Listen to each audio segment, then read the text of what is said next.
The Speaker of the House of Representatives, Femi Gbajabiamila, introduced a new bill in the House. And if you are a Nigerian citizen or resident, you should be worried about its consequences for human rights and its potentially negative impact on freedoms the Constitution guarantees. The bill, which is called the Control of Infectious Diseases Act, is meant to replace the obsolete Quarantine Act of 1929.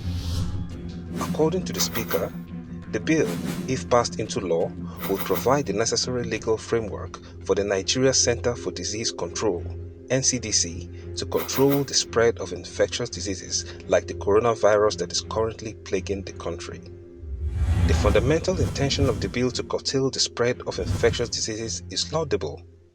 However, in its current version, the bill can be abused by the government enforcement agencies for nefarious ends.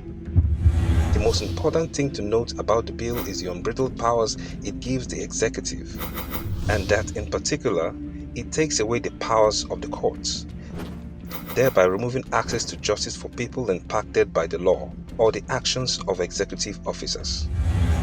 How does this play out?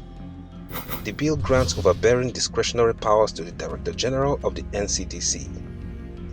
In a bid to curb the spread of infectious diseases, the bill empowers the NCDC to carry out actions that are at odds with fundamental human rights as enshrined in the Constitution of Nigeria.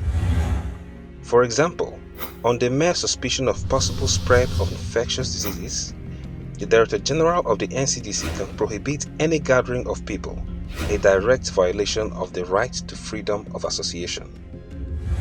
The bill also allows the NCDC to forcefully enter any premises without a warrant, declare the area an isolation center, or possibly destroy the building as long as the Director General has reason to believe that the premises have been exposed to an infectious disease.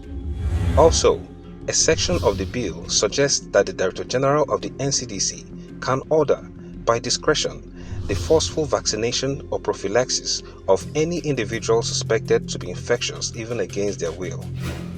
The bill protects the Director General from any legal action by aggrieved individuals or groups, stating that no liability shall lie personally against the Director General or any health and police officers who do anything in execution of the Act. This clause invariably means that the Director General of the NCDC or any other enforcement agency cannot be sued by anyone who may have been negatively affected in the course of implementing the law. In fact, complaints against the Director General or anyone implementing the law can only be handled by the Minister of Health, who is empowered by the bill to make the final decision, completely ruling out the individual's right to a fair hearing before a competent court of law as prescribed by the Constitution. The ambiguous nature in which this bill has been drafted is another major cause for concern. The lack of clarity on several sections of the bill gives much room for implementing authorities to act on discretion, subjecting the bill to possible abuse. For example, if this bill is passed into law, as mentioned earlier, the DG and any other authorized person cannot be sued while implementing the law when acting in good faith and reasonable care.